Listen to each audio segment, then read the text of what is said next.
Family. All right, family. We are inside the 4:00 hour special edition. We stop at the music. Of course, if you haven't heard, last night, Muskegon Heights Council abruptly dismissed interim city manager Perlette Merriweather. And also, yesterday, they voted on the housing project for King School. And so we're going to be talking about that inside the 4:00 hour, and coming up inside the 5:00 hour. DJ Hilson will be here live for Straight Talk with DJ Hilson. We're live in the studio, in our main studio, a new setup here, thanks to DJ Q89. So we're able to take phone calls now, and your calls will be heard on Facebook and YouTube as we are broadcasting on both entities along with broadcasting live. So in the studio, City Councilman Ronald Jenkins. I know we had him on last week, but he's back today. Welcome to the show. How are you doing today, Councilman Jenkins? Yeah, you know what? I'm doing good, but could be better. So considering all the circumstances and things that we have, hey, we trying to keep it going. Okay, so we have William Kitchen coming up at the bottom of an hour, about 4:30. Okay, you guys are both on different sides of the spectrum for this. Mm-hmm. What happened last night? Did you know that there was going to be a vote to get rid of the interim city manager? Absolutely not. That was a shock and surprise to me when it happened. If you look, or if those that watch your Facebook, you would see my expressions like, what did we just do? I mean, what are we thinking? I had no idea, was not a part of any conversations, and still shocked and still trying to figure out as a council person what the heck went on and why. Wow. Was this near the end of the meeting, beginning of the meeting? It was towards the middle of the meeting. We were getting ready. We was at an action item. We had just approved the police chief contract, and we were at the point of approving and discussing to approve the contract of the city manager. And prior to us getting ready to get started, there was a motion made, but hindsight and looking, I'm not happy with what I seen. I'm not happy with what I saw, neither what I heard. And again, I think we're going to have to give an account of this. When the Mayor Pro Tem read the motion on the agenda, I moved to accept the motion or the agenda item. And I think that's when Councilperson Simmons came up and she began to speak. But if you go back to the video, you would hear me say, "So moved," which means that the motion is to be acted on. But because Councilperson Simmons, she actually started speaking, I think it was over talked to that I had already moved the motion. Okay, so do that mean officially that you moved the motion? Officially, and by the record, and by the video, it shows and hears that I actually moved the motion. And I actually just paid attention to it prior to coming in. And I knew that I did that, but I didn't want to make a big deal because I didn't really know what Councilperson Simmons, what her motion was until after she had made it. So that's why I didn't really say very much to say that I had acted on it. I had already moved the motion. But it was at that time, it was already a shock. So was there any debate? There was no debate. Again, we talk about transparency and being open, not only to your brother and sister council people. There was no openness to the public that was there. There was a motion made and then accepted, and then they looked at the attorney because that was not a proper motion. So they went and changed it to wanted to make it a privilege motion to be able to accept it. And you can hear them say right at that point in time, once the motion was made, and second, you can hear when someone called for the question. I think it was Councilman Andre Williams called for the question, which at that point let no room for an open discussion or dialogue to what or why this was going on. Wow. Muskegon Heights got a history of letting city managers go. quickly. Mhm. No, like quickly. Start with Melvin Burns. Start with Troy Bell. There is a pattern of letting your top CEO of your city go quickly. All right, yeah, and this could hurt the city moving forward. Like, who wants to come in to a council that can abruptly fire you without any notice? I mean, was Miss Meriwether aware that there were some problems, that city council had problems with her? And I'm gonna ask the same thing to William Kitchen, who's going to be here. Again, there are differences of opinions with some council members, but there is not a as to what my understanding is, there was never anything as a whole, a reason why we would take such action as this. This was a huge undertaking for the city. I don't think that this was thought about. Again, that's just my opinion. Maybe when they made the motion and whomever had conversations about it had already knew what they wanted to do. But I can tell you here the next day, I still have no openness or direction as to what or why we went the direction that we went and what is the outcome. During the meeting, I asked, what are some of the solutions? We have these thoughts and ideas, but what are some solutions? What are we presenting as a backup plan for anything that the city manager was bringing to us? We were in a no vote and a stand down, but we had no things that we were bringing to the table. She was just doing her job. In your opinion, she was doing her job. In my opinion. Right. No discussion. Did you guys have a closed session before you went to the floor? Was there any? There was no, and I repeat, there was absolutely no conversation, no report, no dialogue, or anything that I'm aware of that pertained to this happening. All I know is right when the motion was read, we were getting a letter, a piece of paper from the city clerk that was reading out the motion that Councilperson Simmons was reading out. Okay. I think we can take phone calls. 231-722-8338. Now this whole studio has been configured. You are actually my first guest. Ray J, the doctor, broke this thing in on Saturday. Well, I appreciate it, but not under these circumstances. Yeah. Not under these circumstances. We'd rather have Dr. Umar Johnson in the studio with us, somebody like that. But 231-722-8338. Do you have a question for City Councilman Ronald Jenkins? Of course, we got William Kitchen coming up in a little bit, and we got DJ Hilson going to be in the studio for his show. But we can take phone calls while we also on social media. There was also a housing vote. Yep. We actually had several action items on the agenda on yesterday. It just depends on which housing action. Are you talking about the foreclosed proposal as to the way things will be handled, the transparency part, or are you talking about the King School project? King School. Yeah. The King School project was also presented to the council once again. They actually had a couple representatives there along in person and online to basically explain to us their purpose and their usage of that land. There were still a lot of unanswered questions, I think, and some conversations that still need to be had as to what and how long it would take them to secure the funding for such a project, and also to finalize or even start the project. And I think that still raised some questions, but it does not fall in line with what we're saying as council, that we are saying, let's sell land, let's make production, let's bring business people in, let's bring development in, and the opportunity to come when it's not our money and we're not putting anything up besides the land itself that's standing there vacant, and we still vote it down.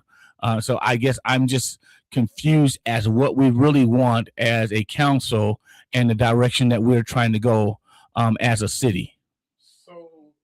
So to help me out, help the listeners out, who voted for the project to move forward, and And who voted against it? If my memory serves me correctly, those that voted for the project was Councilman William Kitchen, myself, and I believe Mayor Pro Tem Kitchen, and voted no was Councilman Andre Williams, Councilman Collins, Councilperson Simmons, and the mayor.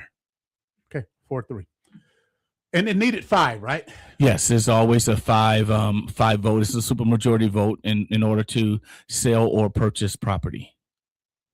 How was the presentation that Ms. McIntosh did? Like I said, I mean, this is about her 3rd or 4th time presenting to the council, and every time it's a little bit more informational. And I think just, to be honest, I think if she would come, or if she had came and just had a clear point presentation with documentation, with figures and all the above, I think it probably been more open. I mean, because it was already another long meeting, and every time she's on the agenda, it is a long meeting. And with her presentation, it's long, it's word driven, and it's a little bit confusing and takes up time. And I think she just lose people's focus and concentration when we're in that position. But things like this are taken to lands and buildings and lands too, right? Mm-hmm. And it was taken to the Buildings and Lands Committee, and it came from the Buildings and Lands Committee as a recommendation. And once again, this is what I'm saying, and I continue to say, regardless of the fact of how I may feel personally, if something comes from one of our committees, I trust and believe that they did their due diligence in doing their studies, their background, and I may even have some questions, but I'll ask those questions accordingly. But I believe that 90 to 95% of those things that come from our committees should pass. And the reason why I say that, because these committees are taking time away from their jobs, their families, and their personal time to bring information in, to gather information, and also to gather whatever information that they need from individuals that want to come in and invest in our city, or plant seeds in our city. And whichever committee it is, we should be more open to approve and accept the recommendations. And it seems like everything that we do, we are rejecting them. All right, live with City Councilman Ronald Jenkins here at 103.7 The Beat. We can take your phone calls, 231-7228-338. That's 231-7228-338. We have a online comment or question from Reverend J. Driver, down in Houston, Texas. It has the city been notified or warned by the state of Michigan concerning the city being placed in receivership, declared insolvent, or potential takeover? Well, to my understanding and my knowledge right now, that has not happened. And again, I hear these statements. I read them all the time on Facebook and social media. And I know the state is always involved. They've been involved. So it's not a secret when people are saying, well, the state is going to get involved, or we're giving out too much information. Well, the state is already involved from the very beginning. They have the information that is being presented to us in our meetings. The city manager brings things to us because she's meeting with them on a regular basis, and sometimes a daily basis. So this information has already been supplied by the state to our city manager. And at the end of the day, what's going to happen is going to happen now, because we made some decisions without thinking of the outcome. Again, my personal feelings is that I didn't think that we thought things through. And I said this in the past when we did the same thing under Troy Bell and others. We're getting rid of people before we have a placement or something in place. We can't just off the rim come off and start shooting. We got to be able to have something in place to show that this is how we're going to survive. I don't see anything in place that we're able to survive, because we let someone walk out that door last night that had all the knowledge, all the wisdom, all the understanding, all the phone calls, all the emails, everything technical as to working with the state, working with Eagle, working with Prine and Newhoff, working with everything, everyone, all the projects, our lead water line projects, everything that's happening. We let that walk out the door. We got nothing in return. That's unacceptable, and it should be embarrassing to all of us as council. Again, did the council vote their way? Yes. I don't complain about their votes because everybody have a reason to vote, a way to vote, because that's what they stand for. But the way that it happened and the way that it went, I totally disagree with it.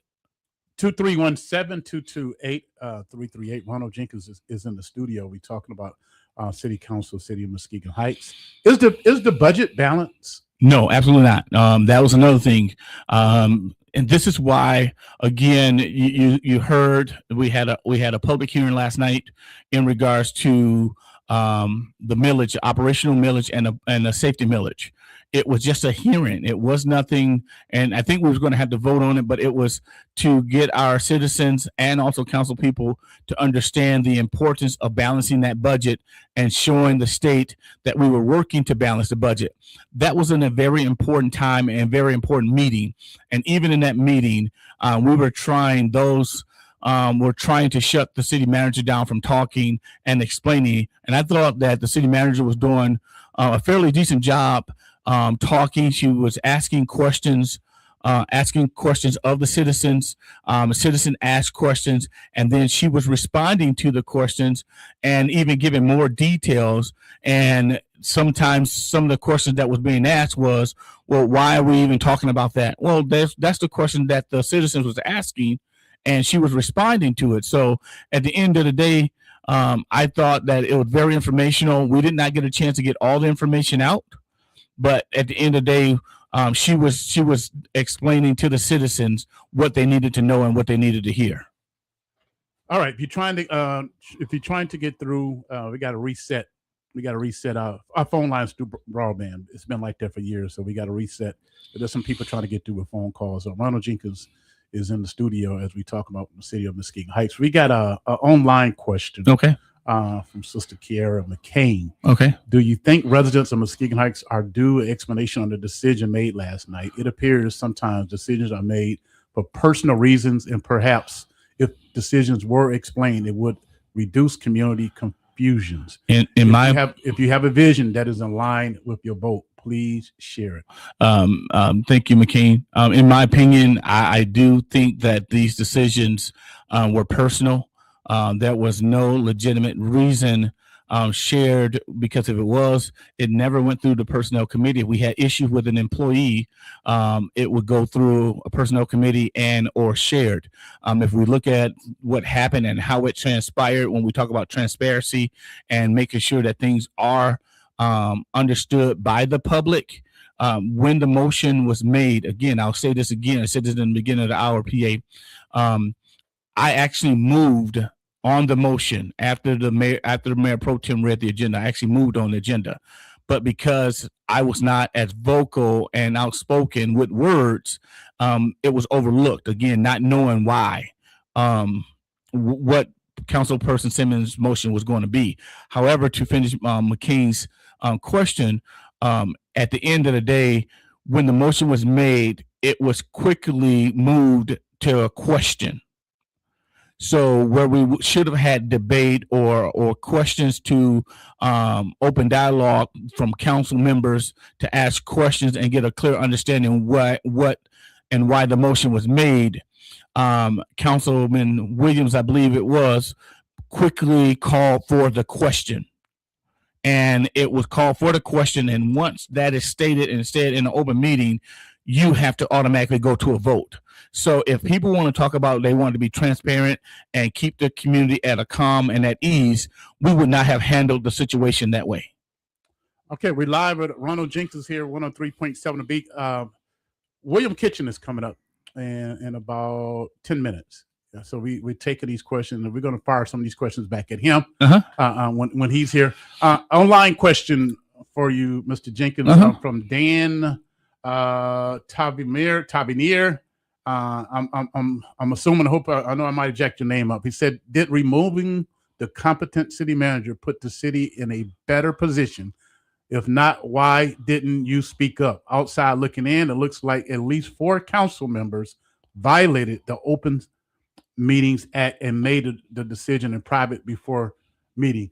Just to talk about the Open Meetings Act, is it 3 people that meet together from council, or 4? What is that number? 4. 4. So 4 people meeting, texting about city items is considered a meeting, right? Yes. Yes. Anything that's considered on something that you have to take action on can be considered as an Open Meetings Act violation.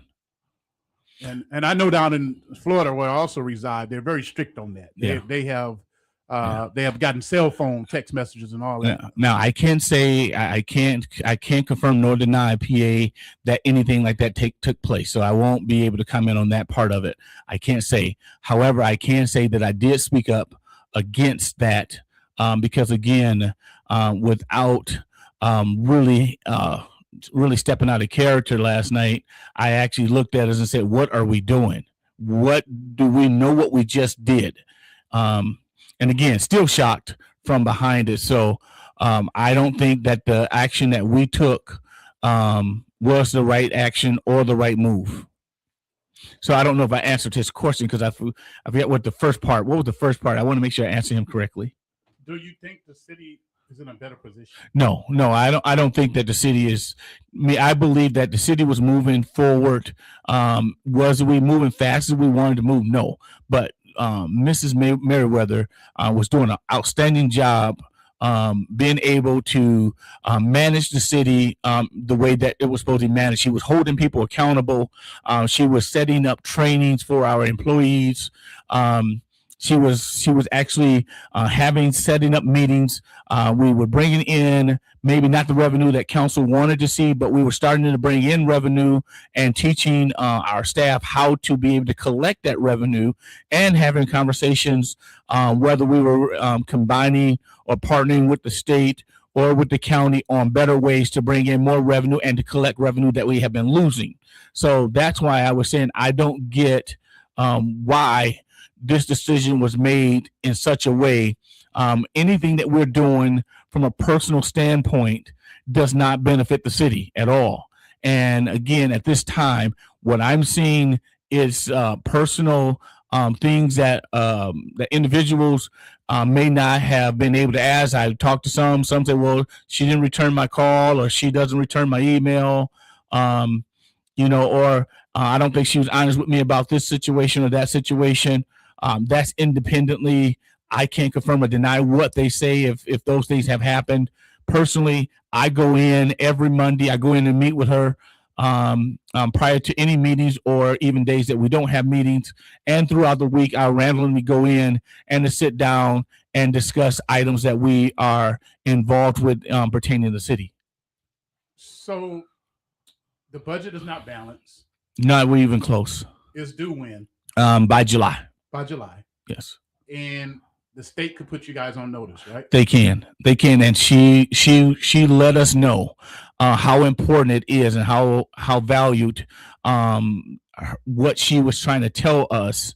It was important that we do this, and so she was doing. Again, I'll say this out loud. She was doing her job, presenting to us options, things that we should take into effect. She was doing her job. Whether or not we accept it, that's up to us. That's up to the public. But for us to dismiss because of the fact that she was presenting those things and saying those things to us, and maybe some did not agree on what she was saying or why, I think there's disagreements in any budgets or any discussion that you may have, or where a person may even present. I think sometimes, PA, when I'm talking, because of how I say things, sometimes it's taken the wrong way, but the presentation is what's at hand. The information was out there, and I think we could do a better job. And whomever coming in, I said this yesterday in that meeting, I don't care whoever sits in that seat, exactly what she was presenting to us is exactly what that next person or whomever is going to be presenting to us. And we still have to act on it. So whether we like the person in that seat or not, the information is what we should have been taking at hand. And the issue revolves around increase in taxes. I know that seems to be a big increase in taxes, finding income. Yes. Right? Yes. Finding income taxes. Do you believe that is needed? Well, at this time, PA, as I stated last night in that meeting and in all of our meetings, none of us want to be in the position that we're in now. This is not something that we woke up to today or yesterday, and it just magically appeared to us. This has been going on for years. Even before she got into that position, her goal and her expectation is to find ways to get us out of it. And yes, bringing revenue in and sometimes raising taxes and raising our tax base is not what we want to happen. However, if we want to save our city, these are the tough decisions that we have to make. Unfortunately, some of these decisions we should have made years ago, and it would have been maybe a little increase at a time. But now we're at this point where we have no choice but to do this. And this is the point that I tried to make to council last night, PA. Regardless of the fact, if we did it now, the fact of the direction and how we put ourselves in a position now, whether the state comes in, decide to come in, or orders us to do something, it is not going to be what we decide. And that's what disappoints me. At the end of the day, we are in control of our future, and we're putting ourselves in a position where the state and others can come in and tell us what to do. And if we think that the rates are going to be lowered than what they are now, if the state come in, we're terribly mistaken. And for that behooves us, and for us to put ourselves even in a more dangerous situation, knowing the situation, is even worse. All right, thank you. We do have William Kitchen who's going to be coming up. Okay. And wow. Yeah, this hurts, man. It's I mean, not I've been in media for a long. We've been doing this for a long time. Yeah. I don't think I have yet. I don't think we have yet seen Muskegon, Fruitport. Maybe once. I give them one time that they have abruptly fired their city manager. Mm-hmm. And we've been covering news for all long, even before radio did video. PA, we're emotionally people. It's a pattern. Yeah, we're emotionally driven, emotionally led people, and we have to get that out of our system to do business. We have to take care of the business of the people and the business of the city, regardless of how I might feel or what I may be thinking. And again, we can all be the boss. Yes, we are overseers of the city manager. We are here, but the city manager works and they do the day-to-day operations. It is not our goal, our job to tell them what to do and how to do it every single day. And we don't like what they're doing. We're disappointed and writing and putting a pen down on a piece of paper. That is not how this goes. There's a give and take. There's some ups and downs in this thing, and I'm sure any city manager would tell you there are times when the drawing is on the wall and the writing's on the paper. There are times when things are not going the way that they wanted to go, and they had to make a separate decision, and they change up right in the middle. Is there anything else you want to share before we go? No, I just tell the people, man. Really, especially those who are on social media and in the community and posting on social media.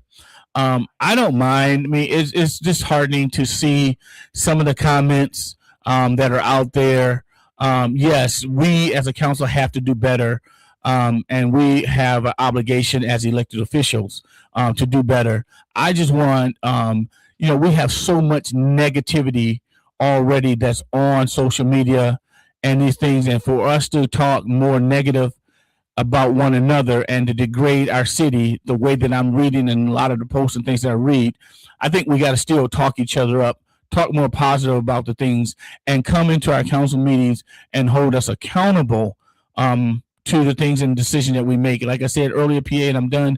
When you guys come and people come to our meeting, I tell you, come and listen to the facts first, because some of the things that people are responding to and even writing are not necessarily the facts. It sounds good and it gets our attention and it gets the posts, it gets the bites, it gets all the likes, but a lot of those things are fictional. It's not always the right information. So I really ask that we come into our meetings and get the information needed. All right. Thank you, Brother Ronald. Jenkins coming up in a few minutes. Well, in less than a minute, we got to do a quick changeover. Working on this phone line, trying to reset some things. I know people have been trying to call. My apologies. We're going to get that thing fixed. A lot of comments online. But thank you, Ronald Jenkins. Thank you so much. All right. No problem.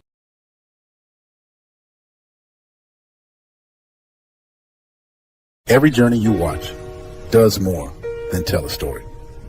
Proceeds from the unfiltered world with PA. Support real projects in West Africa, from a community library and computer lab to a new school currently under construction. Your support helps create opportunities that last for generations. Thank you for traveling with purpose. Like, subscribe, and enable notifications. America, land of the free. It's at the core of who we are. Freedom. The freedom to live without fear, to drive through all 50 states, to sleep safely in our own beds, the freedom to jog where we please, to watch birds in the park, to wear a hoodie, the freedom to breathe. Before we celebrate the freedom most Americans have, we must fight for the freedom all Americans deserve. Because no matter your religion, gender, disability, age, race, all lives can't matter until Black lives matter.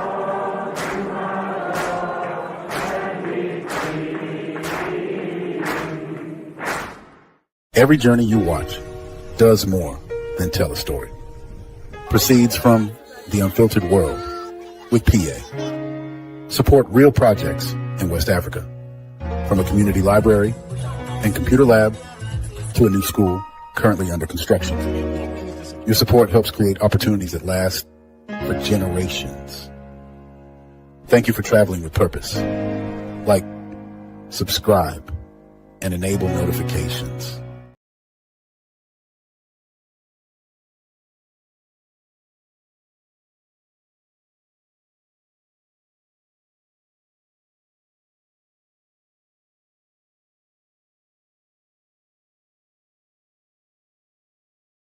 Live on social media, and we live on 103.7 The Beat, but we got some new cameras and stuff in the main studio. Y'all know we got several studios here. So now we in the main studio, got new desks, new cameras. I haven't cut my hair in like 2 weeks. Big Rob, he's fresh. He get his done but we trying to figure stuff out. So this is like a little trial and error. You're gonna get audio. And Big Rob just showed up. I haven't seen this dude all day. Welcome to 103.7 B, Big Rob. Thank you, sir. Good to see you. Proud to be here. I'm glad to have you. In the studio, we got Brother William Kitchen. He's hot right now. Yeah. He's sweating. Can y'all turn the air on? Can you turn the air on? Yes, Let me turn the air on. Yeah. We conserving up here, William. We conserving, trying to save a tree. You've been down there with that African hot weather. Yeah, that's it. That's it. The heat. That's it. So, of course, we got to ask you some of the same questions we asked Ronald Jenkins. For sure. You were one of the votes to what was exactly to install Mr. Robeson as city manager? Yes. Was that the vote? Yes. And what made you go that direction? Man, it was a couple things that led to that. It wasn't something that it was easy to do. Can I first say that Miss Merriweather, she was escorted out. I don't think that was the appropriate action, but we can't undo what's done.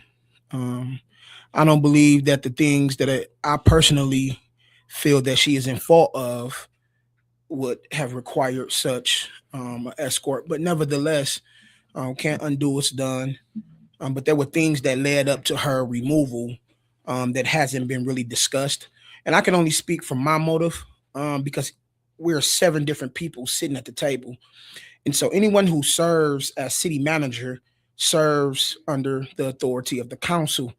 It's not easy trying to balance 7 different personalities, 7 different ideals, 7 different requests. And she has to, do that across the board. And so it's not an easy job for a city manager to deal with, especially in a city that's already kind of demonstrated that there's some hostilities within council. So I continue to commend her for her efforts in trying to do so. But I believe we got to a point to where we had to look at some things that were occurring. And for me, it was a variety of things.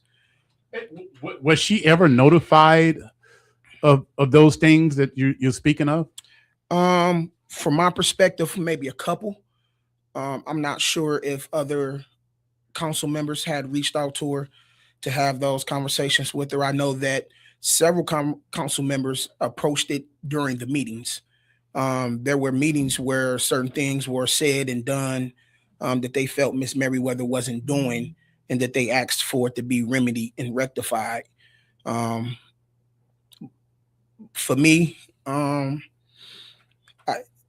anybody that think that it's an easy thing to do a thing like this is sadly mistaken, man. I haven't slept well simply because I understand the ramifications that may possibly come with this.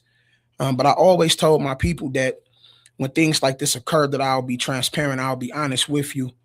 I had deactivated my social media about a month ago. I ain't been on social media in about a month, and I reactivated it today just so that I can try to help communicate with the people and give them whatever answers that they were looking for. But if you want to unpack it, I'm more than willing to unpack it. I was one of the main supporters of Miss Merriweather. I've called for her motions to be contracted as our permanent city manager. I've stood in the field with her. I've taken shots for her.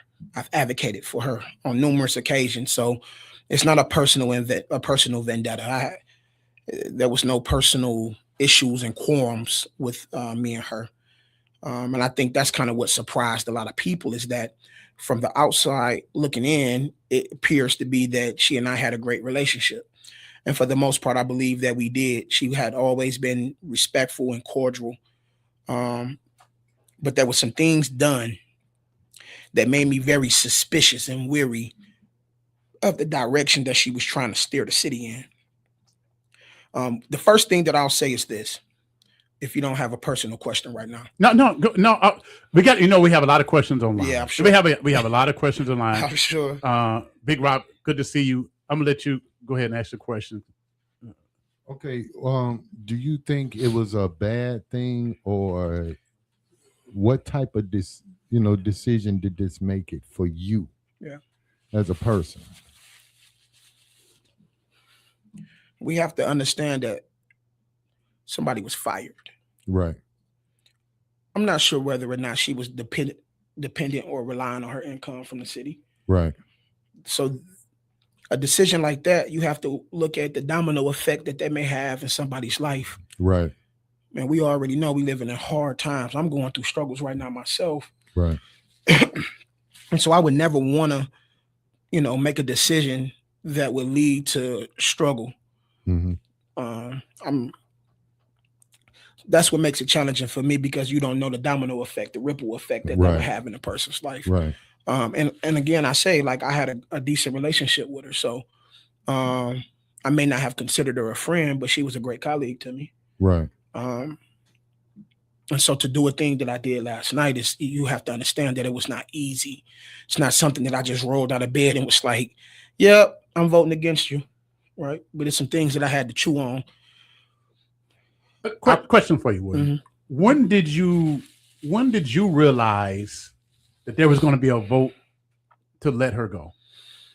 So I didn't realize that this vote would happen until it pretty much happened. Like, there were things that were discussed. There has always been conversations, more so within the last week, about where we stood with her. I heard someone say if they might have violated the Open Meetings Act, they might have had a meeting before the meeting. Mm-hmm. There was no meeting before the meeting. There was no communication. No communication. No, there was conversations. And there has always been conversations since I came on in November. There has always been, if I'm talking to a colleague or to a council person, and they would say, well, she didn't respond to my email about this, or she didn't do X, Y, and Z that we requested, or we're still waiting for her to provide this and provide that. So those type of things had always been around, but there was no meeting to say, let's oust her. So when the motion got put through, it was almost kind of like, here's the moment, right? here's the moment. We all kind of knew that, but I can't say all. I know from my vantage point, I already had come to the conclusion that we need to pivot. I just didn't know how that pivot looked. And so I stayed the course with her. So you didn't know there was going to be, nobody knew that there was going to be a motion. And I think we got audio here. I think we got audio. Let me see. Important city council. Okay, y'all. Yeah, contract for the city manager. Mayor Pro Tem, I move that the city council appoint Chief Sean Derrick Robeson as city manager effective immediately, while continuing to serve as fire chief under the terms of his current employment. Upon his appointment, the position of city manager shall be transitioned to Chief Robeson, and city staff, the police department, and all appropriate personnel are directed to implement the transition, including recovering city property from the outgoing city manager and transferring, disabling, and revoking all access to city facilities, systems, accounts, records, and other resources as necessary. Support. Call the question. Support. Do you have that written down? Yes, ma'am. Yes. I want to make sure city clerk is already city clerk. So I can just bypass number 2. Did you make a privilege motion for that? Say privilege. On our sheet, it says city manager. And so I made the motion based on that. If I need to make the amendment, privilege motion to what I just previously stated. Are you in support of that? Support. Now call the question. All the question. Like it wasn't gonna happen.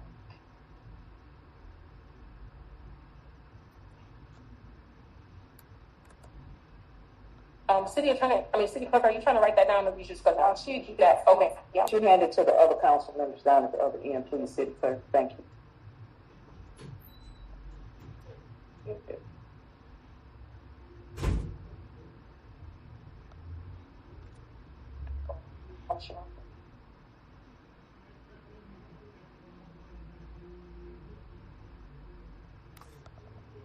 The motion has been made and the question has been called. Roll call, please, city clerk. Councilman Williams? Yes. Councilman Collins? Yes. Councilman Jenkins? No. Councilperson Simmons? Yes. Councilman Kitchen?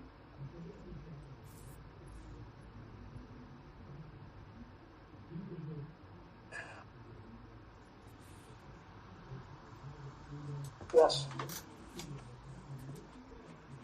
Mayor Pro Tem Kitchen? No. Mayor McLaughlin? No. Motion passes. Okay, you pause. Yeah. For a significant amount of time. Yeah. Like I say, there was like, so she even passed out the paper that she read from. Like, we didn't have any of that. She didn't pass that out until after. But there was no secret, or there was no, if some council members was privy to it or not, there was no secret on how a few of our colleagues felt towards Perlette. I mean, you can come to any meeting on any Monday and realize there's something going on, there's something brewing. I've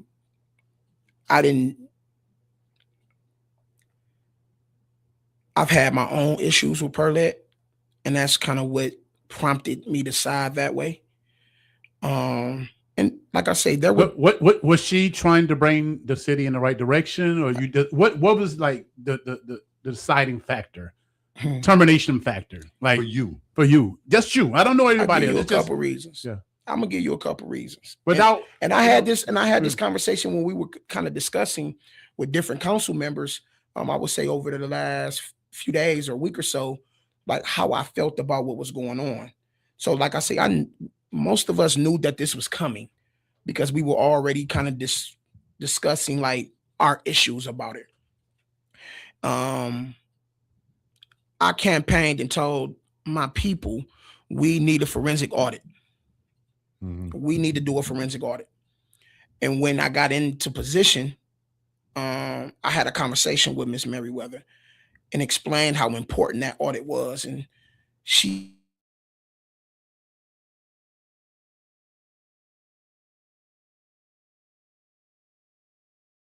we don't have the money for it. I know that.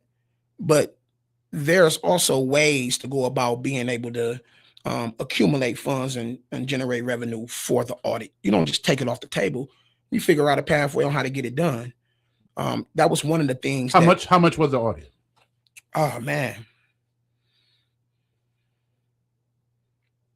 I believe the full audit was upwards 100,000 or so. And on the priority list, For me, where would you put it at on your priority list? top three. Top three. It was top three for me. And was that a consensus among the council? No, and it's not a consensus amongst the community, but it was something that I told our people when I ran that this is what I would do. I believe in promises being kept. I wanted to keep my promise. And if you took it off the table, I should have been brought into that conversation. That wasn't something that I was even made privy of. I didn't know that we were no longer doing a forensic audit up until maybe a couple weeks ago. And then I also went in there and spoke about how I want to do something for the kids in the city, that we need to reestablish our rec department. She allocated $20,000 to our rec department. And it seemed like every time I would make my approach about what we can do with it, it just never came into fruition, right? And I know she had 1,000 things on her plate.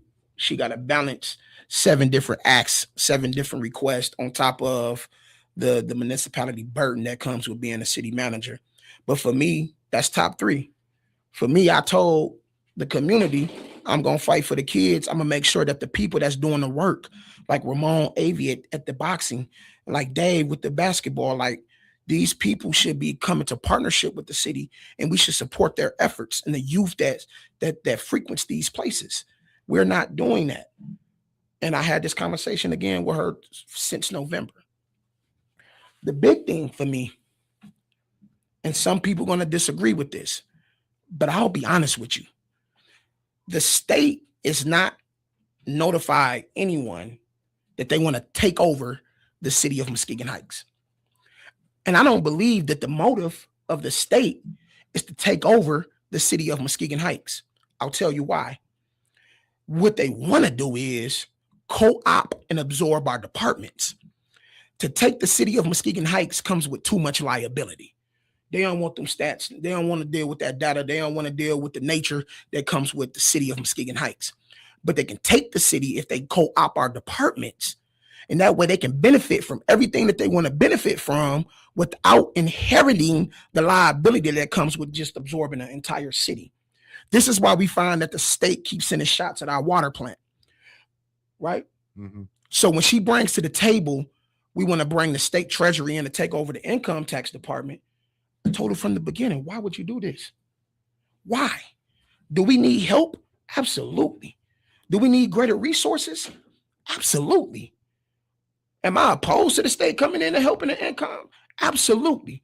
But when I sat there and I looked at them people in their eye and I asked them, in 2 or 3 years or so, when we feel that we on good footing to be able to do this thing ourselves, will you remove yourself from the picture? The day you told me no, they're going to be there for 10 years, no matter what. And so I said to myself, if we a city, an independent city with autonomy, I'll bring you in. You can't tell me when we can get rid of you. That's not autonomy. That's not independence. That's called co-op. That's called being sold out. And so when I looked at every move that was being made, I'm like, all of our departments, although they are suffering and they need help, right? We need training. We need to be able to capture revenue in a greater way. I can't sleep at night knowing that I sold out any department to the state. I can't. Question, and I think we got the phone line fixed. We got like 8 minutes. DJ Hilson is here, and yours truly got to take a break, an emotional break. You got to hit the refresh button. We got some unsolved crimes we got to talk about. Yeah. William, I appreciate you coming in. I know being transparent. I know this is hard, whether we agree with your decision or not. Yep. I appreciate you coming in. 231-722-8338. You be the first phone caller. I guess we got it fixed. I guess we got it right. This is a whole new system. You know what I mean? A whole new system. We're working out the kinks. We're working out the kinks. So 231-722-8338. DJ Q89, I want to shout out to him for making it possible. We got 2 studios here at this building. Yes. And he have converted this into a live online studio. Andre Coffee. The question I've seen online, a lot of questions online are saying, have she been evaluated? Have she been given an evaluation? I know it's an interim. Have she been groomed, given a training, the tools necessary to do the job? Yeah, no. So I want to take us back during our city manager search. And this is no shot to her because I believe she was doing well with what she was trying to do. I couldn't agree with the things that she was doing. But what she was doing, she did have a plan. And she was trying to put some of the pieces together. But she doesn't come from city management experience, right? So we never secured an actual city manager. She was an attorney. We pivoted to her because we didn't have no other options. If you want to be honest with, I'll just be real. Right. We had exhausted MML for the city manager search. We didn't pick any of the candidates that they requested. The candidate that we picked, some people might be mad when I say this, but the candidate that we picked shot us a scathing letter about everything that was wrong with the city while he wouldn't come to Muskegon Heights. He turned us down in a bad way. After that happened, we had to make a pivot. Again, I had told the people, I'll do my best to bring stability to that seat. We ain't had no options. So recap. If the state would have came in, if the government would have been outsourced, you said something about 10 years? Yeah, she put out a proposal for state treasury department to come in and take over our income tax department. We need help in our income tax department. We behind a little bit, right? Thank you, brother. But their agreement was we're going to come in, take over the income tax department from you. We make the calls, we make the decisions, and we're going to do that for 10 years. I can't accept that. Then you got to pay this person's salary. So the income tax department, just like our inspection department, should be a self-generating revenue department. Right. It should make its own money. Right. It shouldn't have to come out of our general budget, our general fund. But it's not happening like that. The state can come in, rearrange some things, modify some things, essentially fire our own people, right? And do what they do. They was going to bring in revenue. We would have got out of the income tax department whole had they would have came in. And I want you to come in and help. But not at the expense of me selling my city down the river for 10 years to you. Nah, I ain't doing that. 231-722-8338. We do got this thing back working now. We got it working. 231-722-8338. Okay, housing project. Yeah. That was voted down yesterday also. Yeah. You supported the housing project. Yes, sir. Were you surprised that it was voted down? I wasn't surprised. I was hopeful up until the end.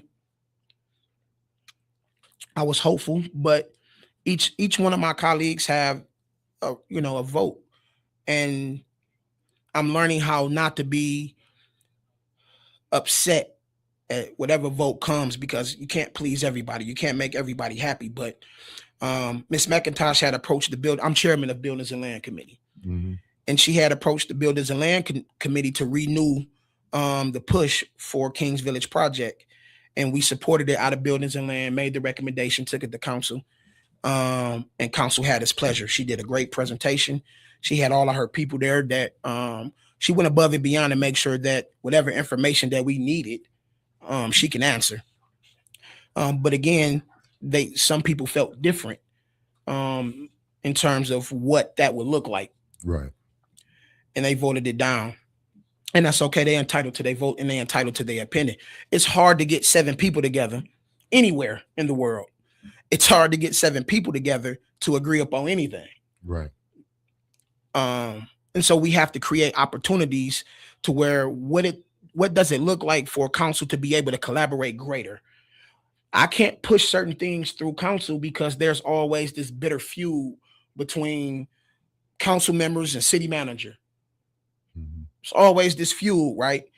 So we can't even focus on what needs to be done day to day with some of the plans and projects and ideas that we have because we got so much conflict going on. Last night, I believe a piece of that was removed, and I'm not saying that Miss Merriweather was the initiator in anything. What I'm saying is that while she may not have been a catalyst to some of the conflict, you know, her presence alone, because she didn't do certain things, was an issue. How can I stand beside you, behind you, and with you when the things that we're trying to do is not being responded to? And so that creates this tension. What my hope is, now that she's been removed, council can cohesively work together much greater and much better. We can actually focus on some of the things that's pertinent to the city without there having to be all this back and forth issues going on with our city manager. Right. Chief Robe is an outstanding man. It's an outstanding individual. He has servant leadership mentality. He has a unique skill set, an MBA. He actually is our acting city manager when she's away. I mean, he's qualified. He's qualified. Question for And you. he's a tiger. He loves Muskegon Heights. But were there people about to be terminated? Were there some cuts that was going on in the city that council had problem with the people that was going to be impacted? No, I wouldn't say that. I think some hysteria was created that Miss Merriweather was coming after people. I've talked to our personnel and I asked them, is she a great manager? Is she a decent leader? Majority of them said no. Like, I haven't really shared that with many people, right? Mm-hmm. But I went out and I spoke to our staff in City Hall. Some, of course, you had the, 3 or 4 that said they liked her. And then it was kind of, the other half was like, she mean. But when you cracking down the whip on people, of course, you ask me how Big Rob depends on what day it is. Of course, you know what I mean. Let me tell you about that whip. So that question depends on. No, I'll tell you. I don't have a problem with it. Yeah. He crack that whip. And then on a bad day, that day he's a whatever. You know. Yeah. They go home and vent. We I got was for it. I think she should have cracked the whip. I was hoping that could have got accelerated, but she didn't. Like, it became almost as if we were just stagnant with certain things because of the inaction of being able to make a choice and a decision. And I don't know what made her, immobile in her decisions. But if you felt like some people needed to go, man, get them out of there. She ain't had no problem with doing it to the buildings inspector. He shouldn't have been the only one that left. There's a couple people up in there that should have got put up out of there. Wow. Okay. Thank you, man. Thank you. We have you back, Ms. Keegan. We definitely resume this conversation. We got to do the top hour. We got DJ Hilson coming in. It's a Tuesday, second Tuesday, and this just fell on the second Tuesday. And we always have DJ, and we got a lot of stuff to talk about. Yeah. We want people to call in. We do want to get the phone lines. William, we have you back, man. Thank you for coming in. I know this is probably not a good time. Yeah. You will learn, you'll live, you'll learn, you will come back. We got to learn from these situations. I'm not saying the decision is bad or good, but as a leader, yeah, I made decisions 21 years ago that you look back on. I look back on, and I remember terminating somebody and telling that person 2 years later that I was wrong. Can I give one closing remark? Sure. If it's true on what I believe, that the door was open for the state to come in to absorb some of our departments, if that's true and accurate, we have a fight on our hands. If I'm gonna go into battle, if I'm gonna go into war about a thing, especially something like that, right, I'm gonna go in that battle with my own people. Right. Got to. I'm going that battle. I'm gonna fight that war. If that door was open for the state to come in to absorb our departments without us having autonomy in the issue and an agreement, The wolves is inside the building. Right. If I'm going into war, I'm going into war with my people. Chief Roberson has the skill set. He loves Muskegon Heights, and he ain't gonna let nobody come in there and take nothing from us. And that's what I'm gonna stand with. Thank you so much. DJ Hilson is coming up next. Keep it here.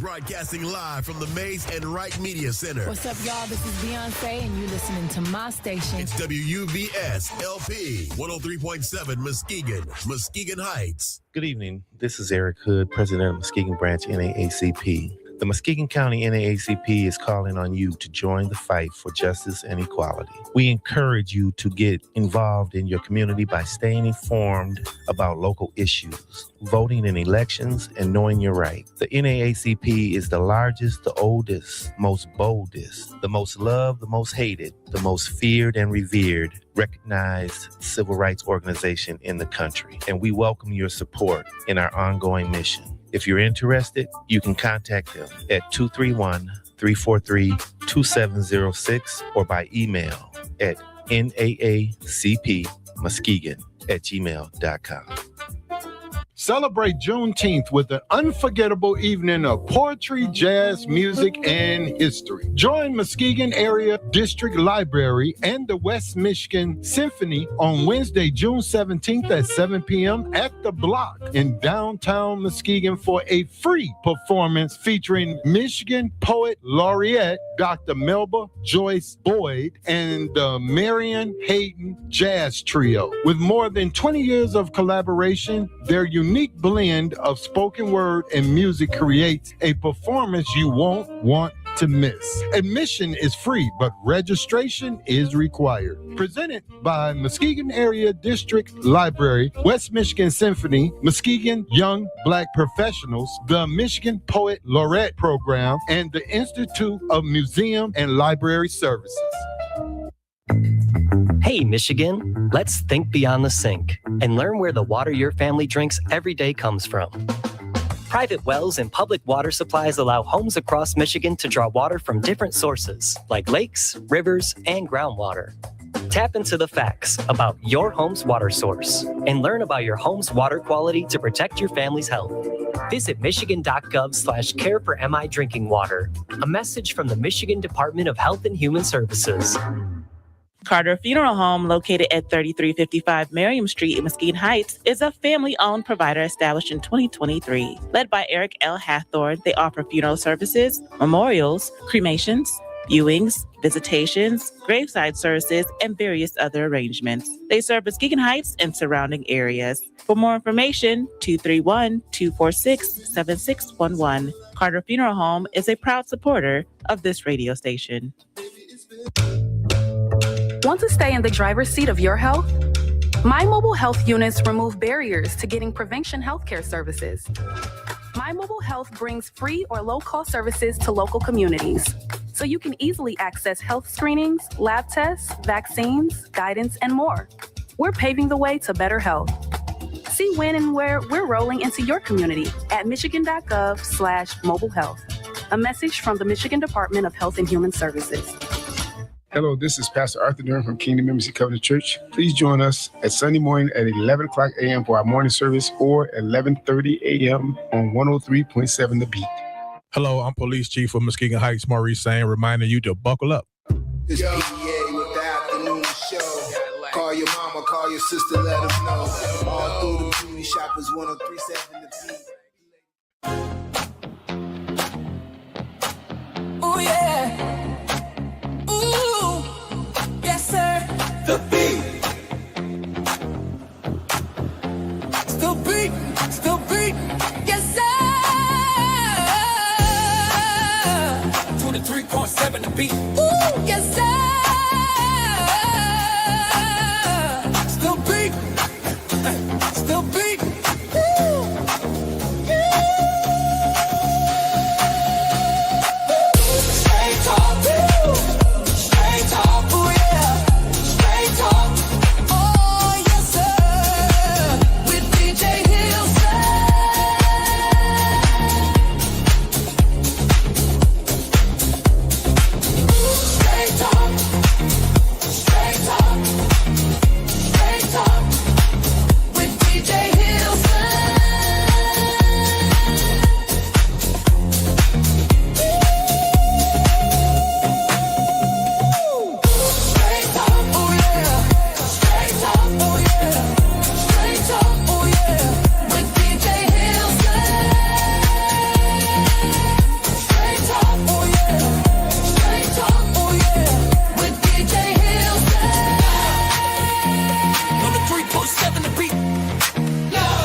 3.7 the beat. Ladies and gentlemen, this is my first time in the new studio, and I have one complaint. What's that? I'm staring at a monitor. I think there's someone behind it, but I'm not exactly sure. Right. Yeah. It's like it's a floating hand, and maybe there's a voice. I see you, Big Rob. I see you. Right. They stuck me in the corner. Right. Well, I feel like I'm on timeout. But I'm telling you, I'm staring at a monitor right now. I'll put a picture back. I'm going to say the quote unquote host of the show is really a computer monitor. Yeah, we'll figure it out. I mean, listen, you guys you're the professionals. I'm just the amateur. You know, you and Big Rob can change seats. No, listen, I think I'm. No, why? Because I don't want to look at PA. Yeah. What? You Listen, are you guys? Hey, are you guys fighting? No. No. That way, there you go. See, then I can see you. Then we got to change that camera. So we're live, Muskegon. I ain't got to look at PA. I know what he looked like. Been around him 30 years. This is. I tell you what. Ooh, this is nice. This is the joy of live broadcast. It's not like you can hit pause and then get it right. It's live, so whatever you say is recorded for forever. And whatever you do, like the little Chinese fire drill we just did right now.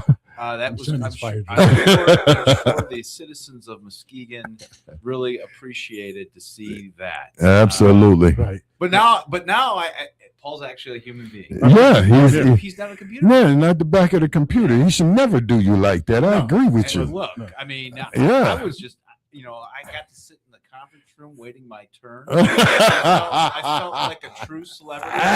I'm watching the show. All right. The entire table to myself. Again, I see that my suggestion of little snacks and beverages. Yeah, he even got you a little small water. Yeah. There you go. We're stepping it up. For the guests. Not in the green room. I'm going to call it the green room. But that's okay. I mean, you guys are working on it. Yeah, we're working on. We got some snacks in the refrigerator. I think we got some Nutri-Grain in there. I won't trust it, DJ.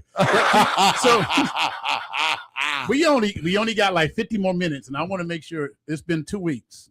I know there's been some shootings going on in the community. Yeah. Can you get us caught up on? I know it's a lot. It's a lot. Can you get us caught up on? I wouldn't say it's a lot. I mean, certainly we've had. I mean, let's take yesterday, right? Yesterday, for an example, which was unfortunate because it was. I literally had been in the office for maybe about 15 minutes, and one of my staff members said, "Hey, somebody was listening to the scanner and this was going on. It was over here by you guys, actually."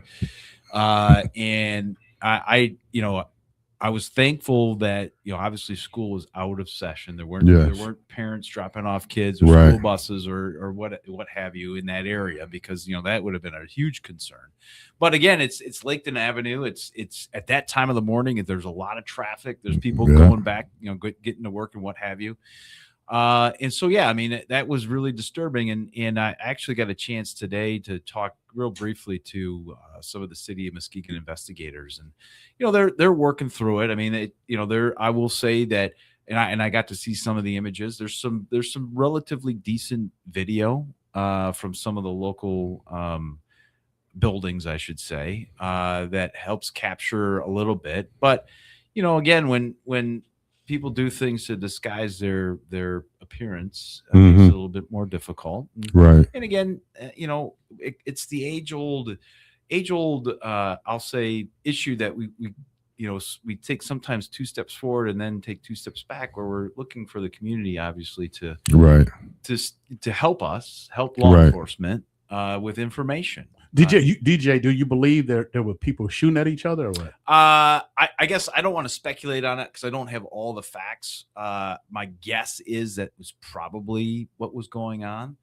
but I don't know everything about it. I know, again, the investigators were still sort of working diligently to do the best they could and can with the information that they had. I think there's some areas where we can do some things to maybe open up as to identifying who some of these folks are. But at this, as we sit here right now, I know that that's information that law enforcement doesn't have. Really, any injuries? No, nobody was hit. Okay, no. But it was a school day, right? No, I think school was out for the summer. School's out for the summer. Oh, they done? Yeah. Oh, wow. So there were, like I said, in that time of the morning, the kids It's usually are there packed. and everyone. But yeah, school's out for the summer. So there weren't any school. I mean, maybe there was some administrative staff or staff across the way, and maybe I would imagine maybe they locked down. I don't know that for sure, but my guess would be that they did. But yeah, no, there weren't any students. There weren't any. Like I said, it was people going back and forth to work, and that was about it. 231-722-8338. You would be the first phone caller for a DJ Hilson show this year, since we've been doing it in the other studio. Yeah, I mean, this is. And so if you want to ask DJ a question, quite a few cases. Last time you was on the show, we talked about the shooting at the prom dance. Any updates on that? Yeah, that is an absolutely active investigation that I personally am a part of the investigative team. There's not a whole lot I can say publicly, only because of some of the things that we're doing are by law I cannot talk about. But I can ensure everybody listening to this show that is a very active investigation, that we are doing things that I don't know if they've been done here in Muskegon. It's been decades since it's been done, but we're using some things again in the prosecutor toolbox in order to assist in obtaining information that's vital and critical to an investigation. And for those that either refuse or lie about certain things, there are penalties for that. So, ultimately, as I think that I said the last time we were here, this one involves a lot of people. I mean, there were a lot of kids at the VFW, inside and outside the event, including outside when the shots were being fired. There were a handful of adults there that we have been working towards identifying who was there. And again, there's a lot of people to talk to, and the process that we're using isn't something that we can do every day, I guess, is the best way I can, but I will absolutely ensure everybody listening to this that investigation is ongoing. And I'm happy to say, at least for me, I'm happy to be a part of that. And there's quite a team of my staff and police involved in this, working very diligently to really establish what happened, get to the truth of it, and then most importantly, figure out who was responsible and hold those people responsible accountable for what happened. And so, yeah, I mean, we're moving. I will say this: we're moving in the right direction. I think we're starting to sort of uncover a little bit of the situation and the scenario, but it's a matter of getting to the point where we can convince the court that there's enough probable cause to make some charging decisions. Do you think this was a kids' party that adults showed up, or adults' party that kids showed up? Well, again, I have to be a little bit careful about what I say publicly, only because I'm sworn to, by the court, I'm sworn to a certain level of secrecy until charging decisions are made. My understanding is that this was a kids' party where adults were present, and what role those adults may have played is still something that we're working towards.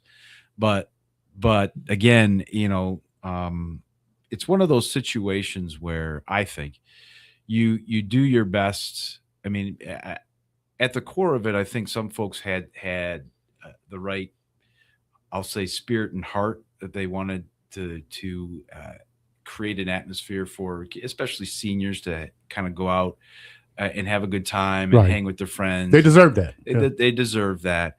But, again, it's be careful what you wish for, especially if you don't have control and you're really not organized. I'd say there was a claim of it, this was organized, but it really wasn't at the end of the day. And things, at least right now, from my outside eye looking in, got out of hand quickly, and there wasn't there wasn't any mechanism really in place to prevent that from happening in the first place. You know, when you have a small venue like the VFW down in Fruitport, it's a small venue, and you let the capacity kind of swell. Mhm. That's when bad things can happen.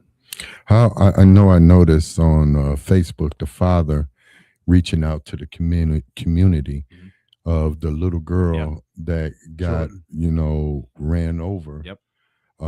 Do we know how she is doing it, and has there been any identification? Because I saw something on, I think it was ZZM or either M Live, about they identified the driver who hit her, but they didn't give a name or anything. Yeah, so like I told Paul a couple weeks ago, that's a separate complaint, separate from the shooting. Oh, incident. okay. And there really isn't any, at least from my initial review of what I've seen from that, there really isn't anything criminal there. The person responsible actually stayed on scene, was cooperative with law enforcement. I know there was some speculation. Yeah, it was like a hit and run. Yeah, that didn't happen. Very cooperative. And again, that's sort of a separate complaint from the one. Okay. So you got several different investigations going on at one time. Two different ones. Two different. Okay. You got the incident involving the discharge of weapons, and then they're different but somewhat connected, right? Okay.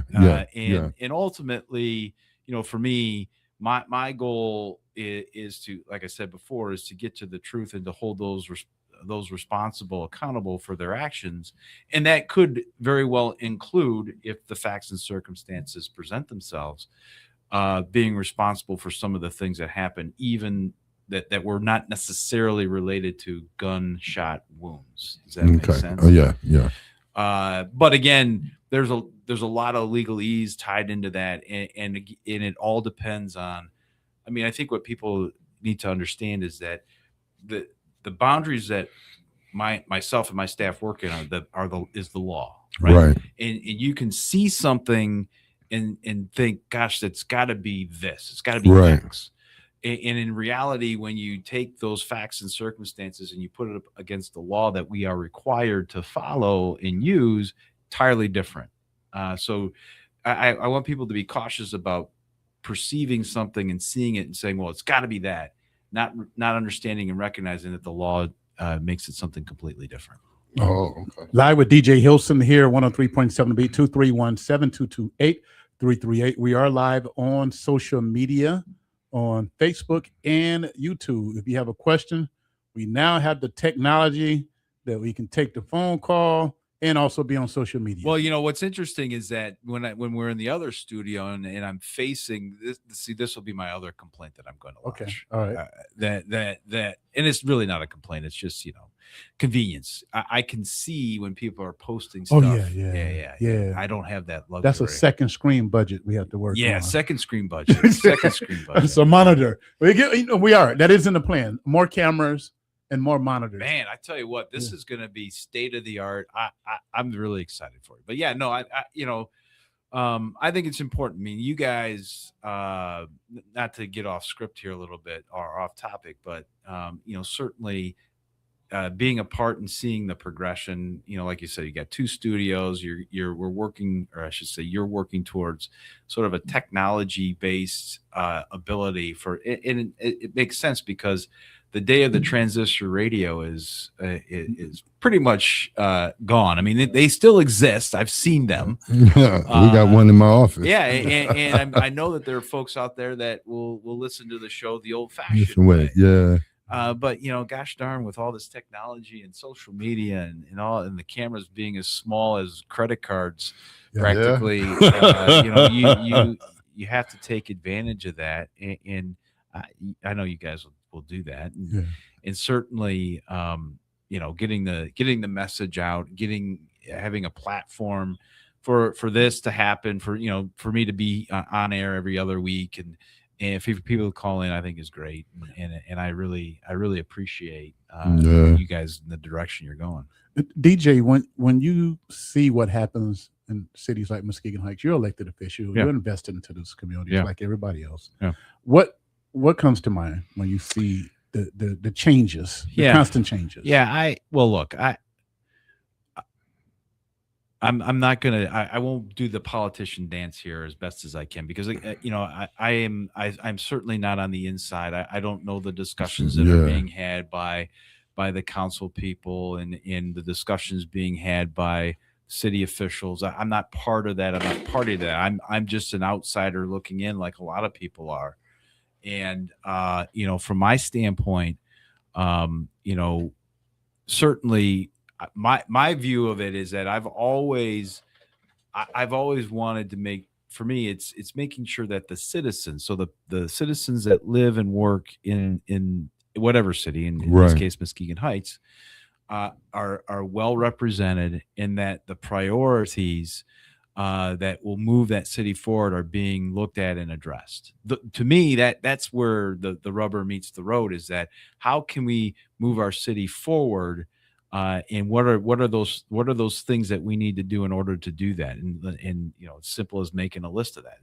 And so if I'm not, for me, if that's not being done, it's unfortunate because again, it's all about, as a whole, Muskegon County, moving to the next level. But we can't move to the next level if we have individual parts that are sort of, I'll say, struggling or lagging behind a little bit. And that's not to say that it can't be done. But again, you've got to have those individuals that can make that happen and understand what it's going to take to make it happen. All right, we're going to the phone line. I think we got a caller on the phone line. Caller, you're live with DJ Hilson. Hi, my name is Michaela White. I went to Muskegon Heights High School, and my prom experience was pretty well and pretty good. And I was asking, what could adults do to prevent gun violence at these prom after parties? Well, that's a great question, and certainly, I think there's a lot of different ways. One of the things that when this happened, one of the first questions that came to my mind is what was the school involved in any coordination of making, having an after party for the students? And the reason why I asked that question is because, to me, one, a school building is a safe environment, and two, I think certain additional precautions are in play that essentially wouldn't allow that type of activity to happen. Now, look, it doesn't matter what venue you are in or where you're at, whether it's a school or a private venue. People are going to bring to these things what they're going to bring, and whether they leave it in their car or what have you.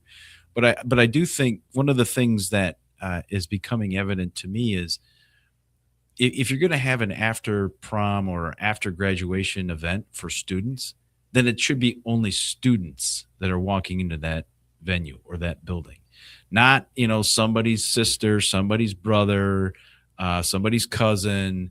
I know so-and-so because I graduated last year. It's for students and students only. And to me, that is where at least you start. And again, I think if you coordinate with the school, you find yourself being able to, I think, make more parents feel like their child is going to be safe walking into that environment.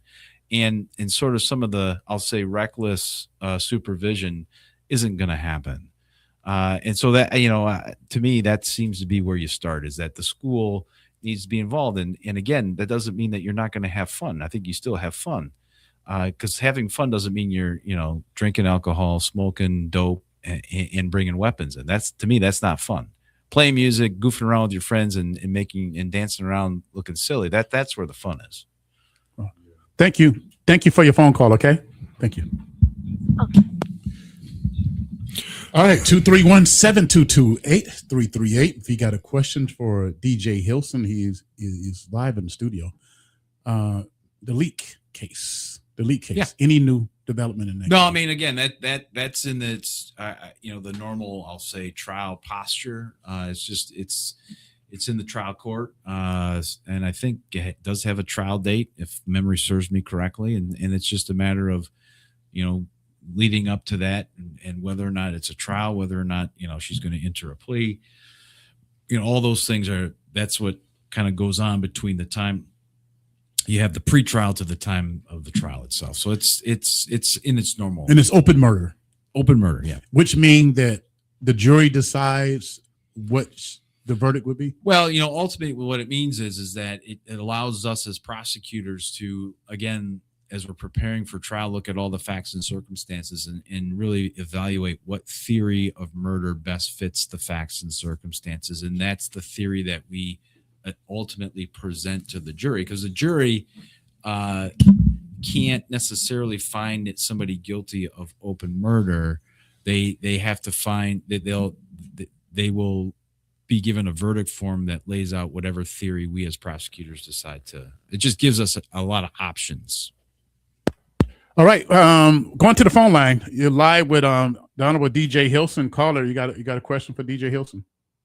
Hi, how are you, prosecutors? Really nice to be able to ask questions. Hey, PA. Hey, Paul. Hey, Big Rob. This is Nikki. Hey, Nikki. Thank you for calling, Nikki. Dr. Nikki. Dr. Nikki. Yes.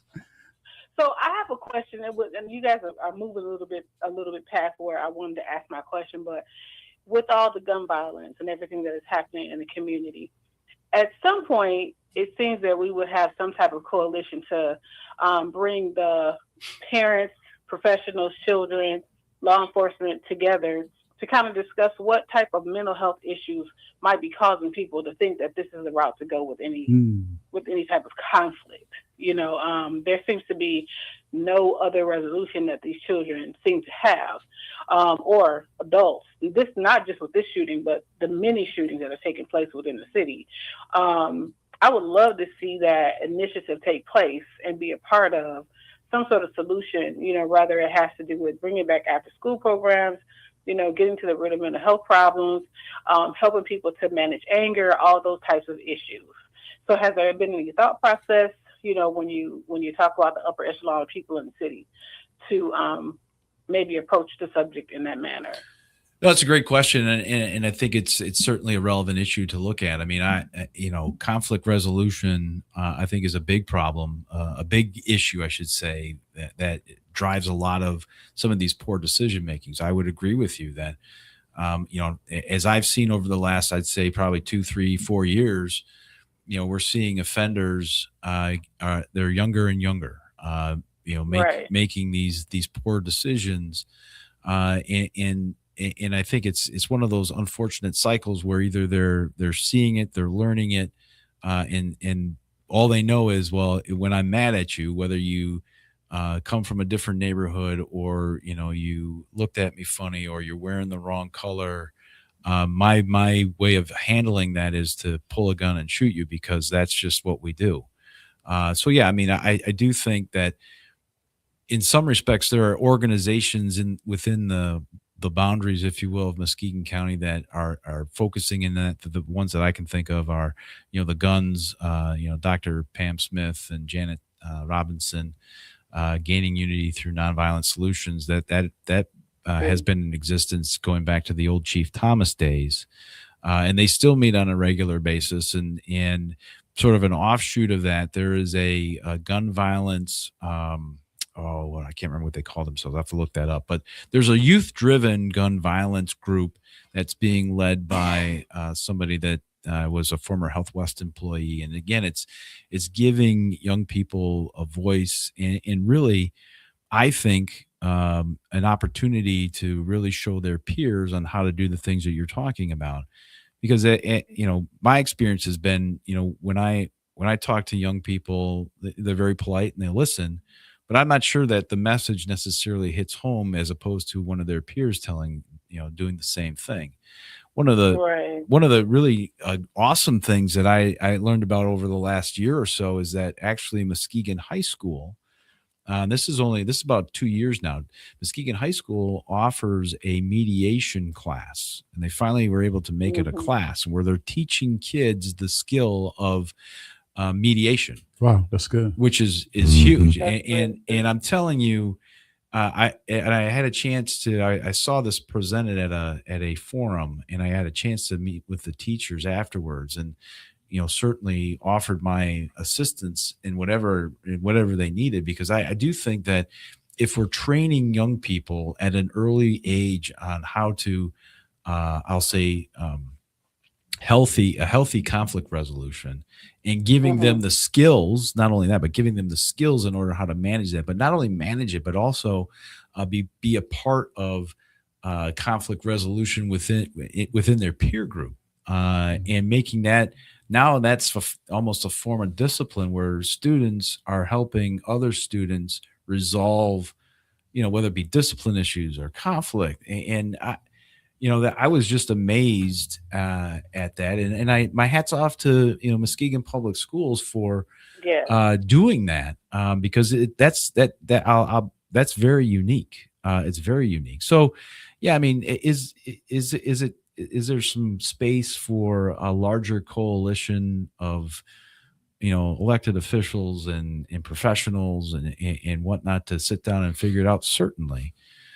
For me, it's got to come with this idea that we're going to do more than just meet and talk, because I do a lot of meeting and talking. And if there's no result or no plan of action that comes after that, then we're just, we're just meeting to talk. And that to me doesn't push forward a solution.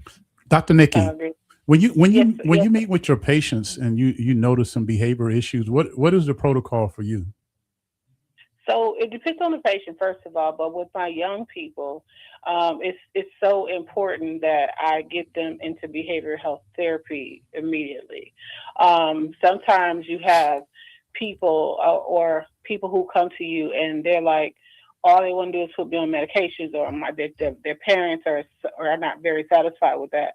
Sometimes mental health counseling, behavioral health counseling is the thing to do. It's the way to go. Which is one reason why it was so important when I opened up the clinic to have Mitzi Alexander, the licensed clinical social worker there, to really, not just help with the mental health issues that we have in the city of Muskegon Heights, but with our children in particular. So when I see that, I immediately get them into behavioral health counseling. Wow. Immediately. Is it a hard process? It's not. No, it's not. It's not a hard process, especially even if it wasn't her, it's not a hard process. So they're making a lot of behavioral health therapists available online, and that's becoming much more prevalent. But what I noticed in the city of Muskegon and the people that I know, they want to see a face that they can recognize that may have gone through the same issue as them. They want somebody that they can relate to. So I've been getting them into Mitzi Alexander. I've been getting them into Cedric Scott's, Angelita's group. So people that our community can relate to. I mean, the network is it could be better, but we have a better network than we had 10 years ago. Have you ran into parents who are resistant? Because we had some kids in our mentorship program where we saw behavior problems. We had some counselors here for sessions, and they noticed some things, DJ. Very problematic things. Talked to the parent.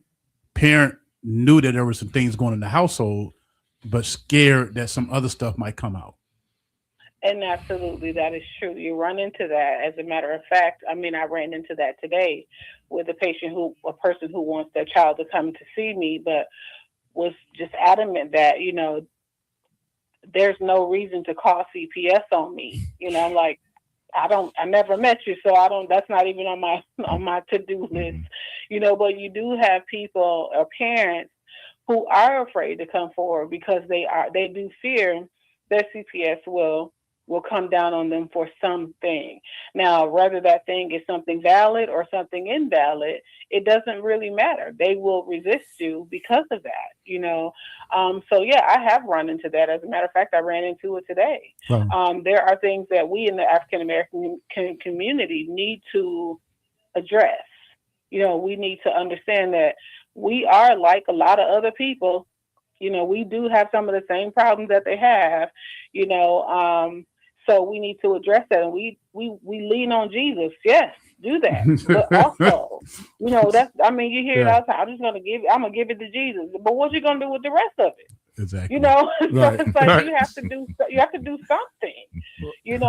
So But yes, they are fearful of that, and I can understand that. I've been involved in some situations where CPS was involved where they shouldn't have been. I've seen that. So some people think that there's some disparity there. They are afraid of that. Right. But and I can understand that. But the best thing that I can do is to try to have them to focus on what is going on with this child. Because we're headed down two paths. We're heading down a path to prison, or we're headed down a path to the graveyard. Wow. Wow. I think you're the first doctor to ever call into DJ Hilson show. Listen, I'm just happy that people are actually calling in. I mean, but yeah, your insight is really, I appreciate that. Yeah. Don't be a stranger. Oh, I want to be a stranger to you. I never ever. No. She's good now. No, come on now. Now you can come into the clinic. I can hit you up with some Botox. You still doing Botox? Yes. Man, how about fat reduction? I'm doing that too. Are you serious? I need to lose like 10 pounds before I go to Cuba. Come on, get some shots. I got you. So what? Hold it. I get a shot? Yeah. I'm sorry, DJ. She don't said the word. I'm sorry. Look, look, he done forgot all about you, DJ. He worrying about himself now. It's all selfish over here, DJ. Look. If you're gonna pass out right now, just let me know and we'll just take over. No, I mean I need to lose like 10 pounds, man. I got on the scale 223, man. Diet and exercise, buddy. I'm exercising. I need a cheat code. Right out that shot. I need a cheat code. How much is the shot? If maybe we should talk off the air. Yeah. Man, come on, man. Look, come on. All right. I need to hook up. I need to hook up. We are from the 444. Right. Okay. Go ahead and share your number to people listening to DJ Hilson's show of how they can reach you. Maybe they can go get their Botox a shot. Yes, I am at 3102 Blade Street in Muskegon Heights, Michigan. That is Paul's building. He gonna give it to me one day. Yeah, you can have it. Hallelujah. My telephone number is 231-304-0270. So that's a new number. Dial all 10 digits. All 10. These new phones don't just take 7 digits anymore. Technology has changed. Yeah. So it's 231-304-0270. And if you leave a message, I get back with you the same day or the following day. All right. Thank you, Dr. Nikki. Thank you for calling. Thank you, Paul. Thank you for all you do, Prosecutor Hilson. Come get some Botox. I don't want to be in court. Wait, what are you? If you're watching me on video and you think I need Botox, I'm in trouble. You know, a camera add 10 pounds. That's exactly right. I watch everybody. And they can tell when you have Botox. Your chin is not moving. No, it's right there. It's stiff. I'll be moderate. I'll make sure that you still have facial expression. For the first year. So I'm coming back every week. You're right. All right. Take care, Doc. Take care. Take care. Bye. Later. Bye. 231-722-8338. We got like 18 minutes here with DJ Hilson. That was good. I like that. Yeah. No, it's good stuff. I mean, again, this, what and I've said this many times, but what I love, one of the things I should say that I really love about this community is that there are one, it's filled with really great people. Two, those great people have good ideas and good hearts, and they're not afraid to share it. And what I love is that we have a community that's ready to embrace that, especially if we're dealing with something that is, toxic, right? I mean, my experience has always been being in rooms with folks that I never thought I'd be sitting across the table from, but we're there for a common. Like me. Well, listen, you guys, way back when you guys conned me into this whole deal, and next thing you know, 50 years later, I'm still sitting at the table. We're glad you're here, DJ. Yeah, but we definitely glad you're here, DJ. But yeah, so I mean, again, there's this really this collaborative spirit that I think permeates throughout this entire county, and that phone call is just another example of that. And so that's why I always believe that there's always going to be a solution to whatever problem we're facing, is because there are a lot of I'll say solution makers in our community that are ready to sit down and roll up their sleeves and do the hard work.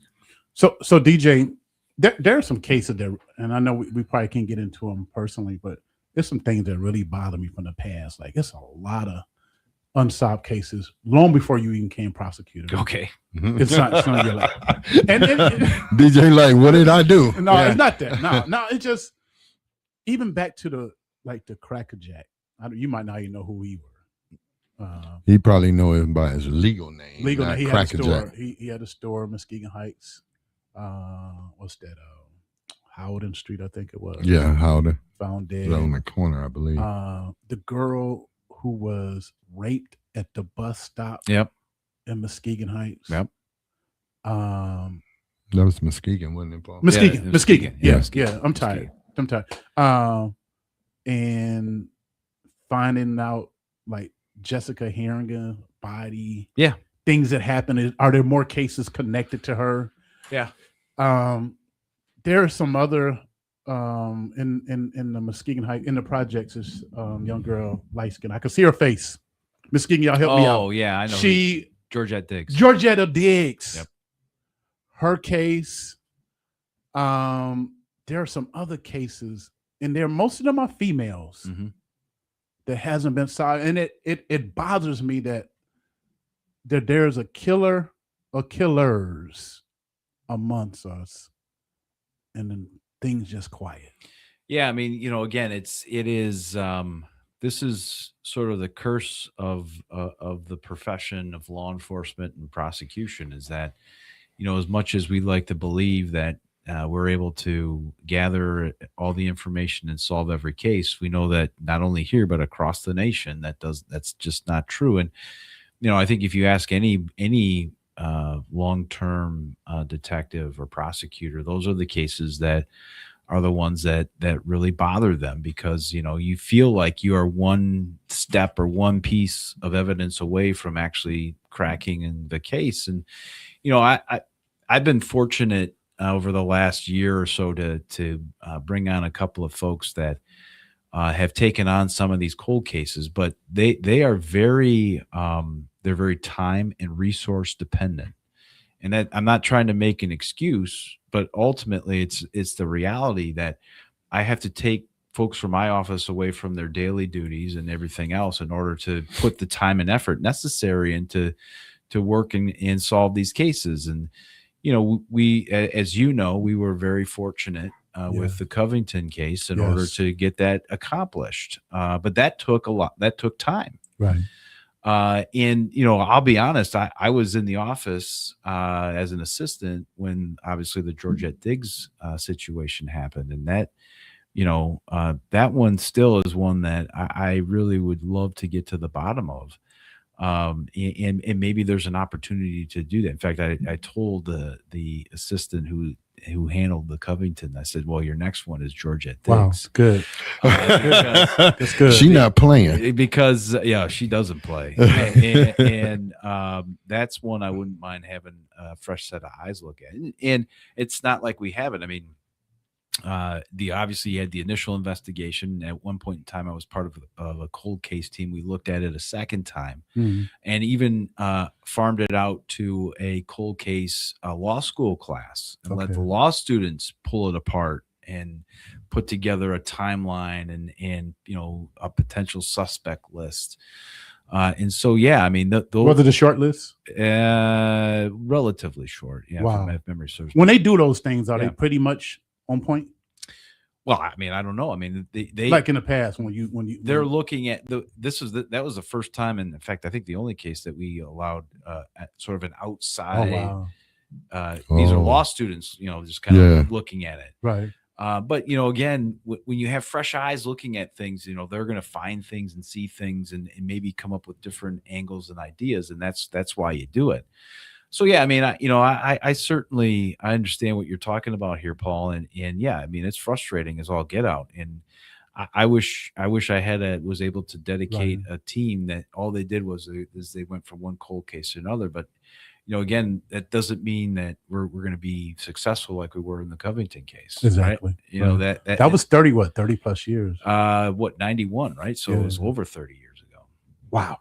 Do you think in the Georgette Diggs case, you think you might be one piece of evidence away? That's it's been a long time since I've looked through that entire report, and certainly the crime scene was from my memory was scrubbed a little bit. Somebody like cleaned up? Yeah, cleaned up. That there wasn't a lot of trace evidence. Really? And yeah, so I mean again, it would take somebody going in and just pulling it all apart and starting from square one and figuring out, what angles to look at, and was it somebody local or was it somebody not local? There's always a possibility that it's not a local person.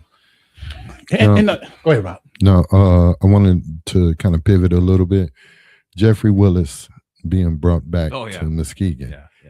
Yeah. You have to assign a prosecutor to that? Well, no, I've had one person work on that has worked all the post-conviction stuff. So, I think we've gone over this, the sort of the process. If you're convicted at trial, you have an automatic right to appeal.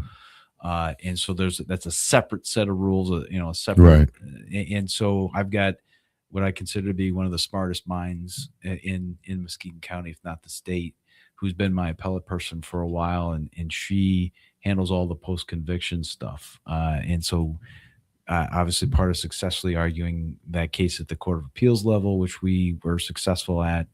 And there are some rules that allow, even after you go exhaust the Court of Appeals and Supreme Court, there's some rules that allow you to essentially one bite at the apple, going back to the trial court, asking for a new trial. And that's essentially what's going to be happening here in a couple of weeks. But, the standard, the bar that somebody has to essentially reach in order to get a new trial is pretty high.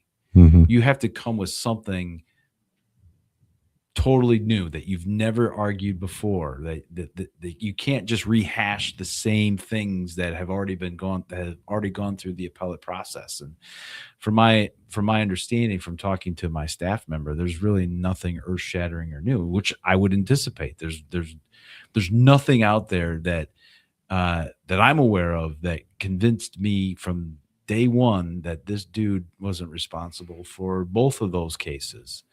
I should say all three, including the young woman that was able to survive. And so there's zero. There was, if I had any doubt, we would be having different conversations about whether we even charged those cases. But I had zero doubt in my mind, because you're the one that actually handled that Jeffrey Willis case, right? Yep.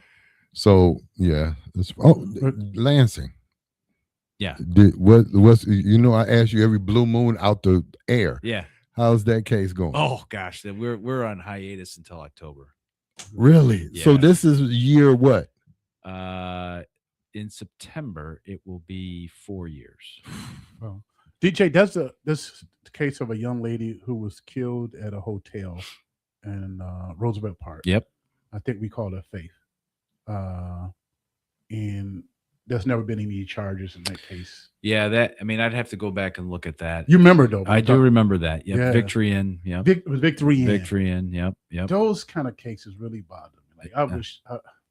I know. Is that RP? That's Roosevelt Park. They do the investigation for that. Yeah, I can't remember if they did or if they turned it over to the state police. That was I can't even remember what year that was. It was a while ago. Yeah, it was a while ago. But again, I think again, what people really need to appreciate is that even when we get to a point where we can't make a charging decision, that doesn't mean that we stop. Right. It slows down certainly, but as if and when new information comes in, it ramps back up again because that's a reward, right? Because it's a murder case, right? Because Yeah, you're on the side of deserve reward. I would imagine that it's probably a murder case reward. I'm not totally sure on that. I would have to look that up, but you can always call Silent Reserve if you got some new information. Absolutely. Yeah. See, I just wish we can get those cases solved because somebody's out here. Listen, you and me both, buddy. Yeah. I mean, again, Yeah. it really depends on facts and circumstances. What is the information at hand, and is there an ability to enhance that information, to get more information? Who might know? Who might have something that they can tell us that helps push the ball forward? And that's true in any investigation. And sometimes we get that right away, and sometimes it takes a little longer. And ultimately, I know, and I'm confident in saying that investigators here in Muskegon County, something may be put on the shelf because it's kind of gone cold, but that doesn't mean that if something comes in that they're not going to take it off the shelf and start running with it. So keep calling. Yeah. Silent Observer, prosecutor office. What's the preferred number? Police department or Silent Observer? What? Silent. Well, I mean, look, Silent Observer is always the easy one because that is truly anonymous. And I've always said, you can call up at the prosecutor's office if you want to talk to me. But obviously, Silent Observer is the easy one to go to. 72 crime. 72 crime, or MuskegonSilentObserver.com or .org, one of the two. You can go online. You can submit your tips. Again, completely anonymous. And I keep saying this every time. I don't care who's giving the information. Right. I just need the information. Yeah. Right. At the end of the day, no one's going to come chasing after you to get you to get on the witness stand, but I need the information in order to help us move the ball forward. So if you call Silent Observer and you have information, that person will not be obligated to go to trial. No, they don't. I mean, no, you don't even know who they are. I'm sorry, DJ. Yeah, you go. No, listen. Yeah. Listen, but one of the best things ever was Big Rob on that committee because he's become a champion. Once a skeptic, now a champion. Yeah. Really and truly. Yeah. And it is truly anonymous. When you call in, they don't ask your name. They don't ask Nope. your phone number. They don't know your phone number. They just care about the information. Yep. Same thing when you go online. Nobody's asking your name or your phone number. They just want the information. And what's cool about the online thing is that if let's say you have a video or you have photos, you can upload that into the system. in Yeah. the system. And so we have not only the I'll say the verbal, but maybe there's a picture. That's Maybe- always been there? That's always been Yeah. there. Wow. Yeah. It's always been good. there. So Yeah. I mean, if you got a drug house on your corner and you want to get rid of it, That's still going on? Take a picture. They still selling drugs out of houses? Yes, kind of. Take a picture of it and send it. Yeah. Wow. One last question, serious question before Yeah. we go. There used to be a bad cop list in Muskegon County, and you probably only had one or two on the list. You still have that list? Well, I mean, we have a legal obligation. It's called Giglio, Giglio, and they call it the Giglio list, and it's sort of a play on words. But we have a legal obligation that if there's a law enforcement officer that finds themselves in a situation where truth or honesty or dishonesty is at play. The police department's required to send me a letter about that situation. And then my responsibility is to not only notify my staff, but to make sure that the defense bar knows of that situation. Because ultimately, if that officer is going to be a witness and the defense wants to maybe make whatever that incident is part of their cross-examination of that officer, the court then conducts what's called an in-camera review of the circumstances surrounding the discipline of that officer to determine whether or not that circumstance is material enough to allow defense to ask the questions. And so, we are always, I consistently remind the police chiefs that is their obligation to me if in fact that happens. And, what's nice is that Muskegon, the county itself, the law enforcement community isn't that big. And word kind of spreads, at least amongst law enforcement in my office, that if there's an officer that's found themselves in some discipline issues, we usually get wind of that. And so I'm reminding whatever chief it is that, hey, whatever comes of that, you got to let me know, because I have to kind of let everybody else know. That's That's my Right. legal obligation. We take that very seriously. I mean, I've told chiefs before that, listen, I don't care what you do, but that officer shouldn't do X, Y, and Z because we won't authorize a warrant that they do on their own. We won't have them do search warrants. That's just not we're not going to do that. We're not going to put in jeopardy, the victims and everything else, investigations, because of this particular officer's lack of discretion. So we do have some in Muskegon County. Currently, there aren't very many. I'll be honest with you. 1, 2, 3. I have maybe currently on duty, maybe 1 or 2. 1 or 2. Yeah, 1 or 2. And the chiefs know this. Chiefs know it. But they're assigned to like parking tickets. Well, I mean, you have to talk to the police departments about that. Which the one? Muskegon or That's not my. Well, I do know of one in Muskegon Heights. There was one in the city of Muskegon, but that officer no longer works for the city of Muskegon. How can we get this list? How do you get the list? Yeah. Well, there really is no obligation to keep a list. So it's not public. Not that I'm aware of. Okay. But again, I think what people need to understand is that I have a legal obligation in order to inform my staff and defense attorneys about about situations where we may have to have the judge decide whether or not it's relevant, because part of the problem is that there are officers will find themselves in situations, but that doesn't necessarily rise to the level of the necessity to be able to cross-examine them on it. And I think that's why I'm not trying not to be transparent, but in the same token, my job is to create a platform that allows the court to decide whether or not that becomes relevant or not to besmirch somebody out in the open, if you understand what I'm saying. Yeah. Right. All right, DJ. Thank you, sir. It's all my pleasure, guys. I mean, this has been great. This is my first time in the new setup. It feels like there's more room in this room. Yeah, it does. Well, we'll see you in. Are you here in 2 weeks? Yeah, I mean, let's see, 2 weeks. What is today? Today's the 9th. Yeah. 2 weeks would be the 20th. Actually, you know what? I will not be here in 2 weeks. I'm hopping on a train to go to Wisconsin for a couple of days. Next, it'll be 23rd. Yeah, I will be in the Cheeseland state on the 23rd. So I apologize, guys. I will not be here in 2 weeks. We'll call you. All right. You can call. Listen, you can call me because my train arrives about 1 o'clock in the afternoon. So I will be.